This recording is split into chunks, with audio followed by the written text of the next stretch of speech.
உங்களுக்கு இந்த சமையல் பிடிச்சிருந்தா லைக் பண்ணுங்க, ஷேர் பண்ணுங்க, சேனலுக்கு கண்டிப்பா சப்ஸ்கிரைப் பண்ணுங்க. வைக்கிறதுக்கு வெந்தயம் போட்டு கருவேப்பிலை போட்டு பச்சை மிளகு போட்டு பச்சை மிளகும் கருவேப்பிலையும் நல்லா வதங்கணும். கருவேப்பிலை பச்சை மிளகு பூண்டு நல்லா வதங்கி முறியணும்.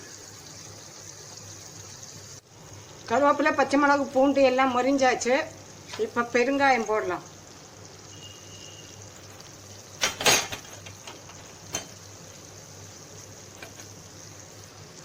கொஞ்சம் மஞ்சள், அரைத்தூள் ஜீரகம் இஞ்சி இது வினிகரில் அரைச்சி இதில் சேர்க்கணும்.